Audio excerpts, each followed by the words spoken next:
Тут подобрано верши, поэзия. И вот еще одно, вот я хочу вернуть вашу увагу.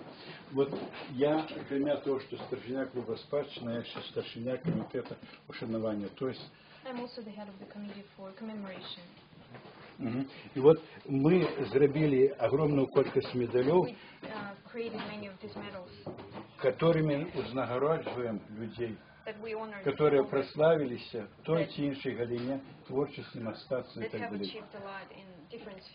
За одродження нашей культуры и истории. Дроздович, мастак наш, понимаете, Костусь Калиновский, Лёсик, Сапега, Дьяч, такие Лоцны, понимаете, вот.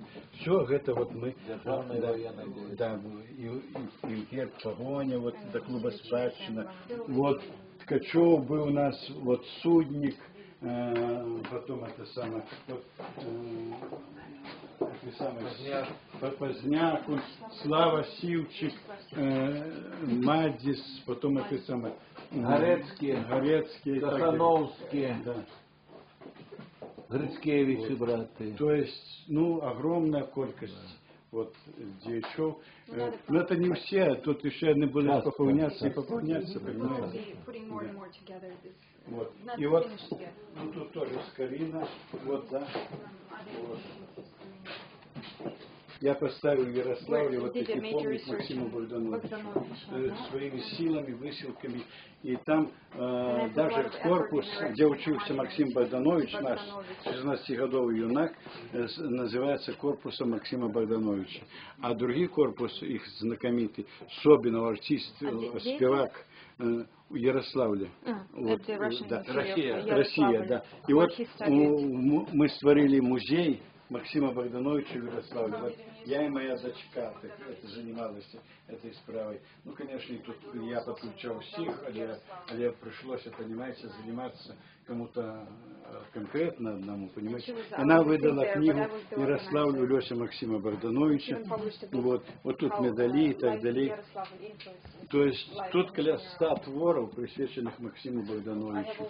Вот. Это наш самый любимый, ну это мой, например, поэт. Он поэт молоди был. У нас у Беларуси 3 классики белорусской литературы. Янка Купала, Якуб Колас и Максим Богданович. 3 классики. Але цікаво адзначыць, гэтыя классики Янка Купала и Якуб Колас стали у 60 и больше год, а Максим Богданович стал классиком у 27 год. 26 год. 26 год у человека, у некоторых еще не склалася ничего у голове, а он стал классиком. Это просто невероятный человек, який стал у 26 год классиком.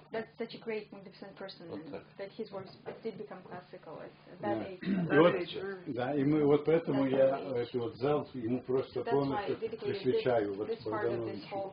Вот. Я думаю, молодь мне отвдячит за то, что вот его их любимая поэта, понимаете? Да. Wasn't there also something to his son out in the front yard? Еще что-то было сыну Богдановича, правильно? Не, сына не было, и он помер. Не женатым. Не женатым. А тот монумент, который стоял перед домом. Это отец Адам Богданович и Максим Богданович. Да. Это вот Адама сын. Мы были не поделены на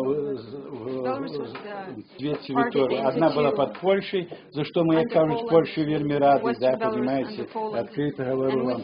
Вот. Она притесняла нас народ. И другие были под большевиками, тоже притесняли. Але вот это вот я собрал, вот творы тех польских, белорусских мастаков, которые жили под владой Польши, вот и творили. И они были белорусами, понимаете? Вот. И поэтому я им удячный. Даже вот старые работы, это 24-й, вот 27-й, вот, понимаете, але их треба реставрировать, треба гроши. Ну, придет час, когда это станет национальным достоянием. Я в этом не сомневаюсь. Вот. И вот тоже это вот заходняя Беларусь. И вот, вот вам, так сказать, в Париже жил такой мастак Жильнирович, да? Виктор Жильнирович. И вот это дипломы, которые он занимал на выставках в Версале. Вот это подлинные дипломы. Вот это его творы. Вот это вот, да?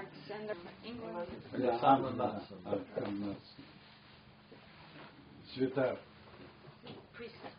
И это тоже вот все святари, вот, понимаете, вот. Вот я тогда вам показываю одну картину, да, говорю, что она доминанта. Вот так зроблено, что вы обовязково поклонитесь вот этим людям, которые заложили такую суполку «Загляне солнце в наши оконцы» и начали выдавать первые книги на белорусской мове. Вот. И вот среди их было Радивил, Магдалена Радивил. Вот это вот ожерелье, которое она продала за $16 тысяч по тем часам. Это равносильно, что теперь $16 миллионов. Да? И на эти гроши она робила белорусскую справу. Белорусский выдавала книги. Вот. И вот тут вот такая самая, да, картинка, тоже, ну только разные авторы, разные выконания, и там тоже Магдалена Радивил. И с этим знаковитым ожерельем.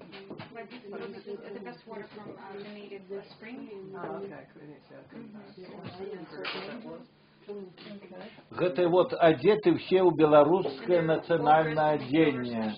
Белорусское национальное одение усіх 6 областей нашей Беларуси.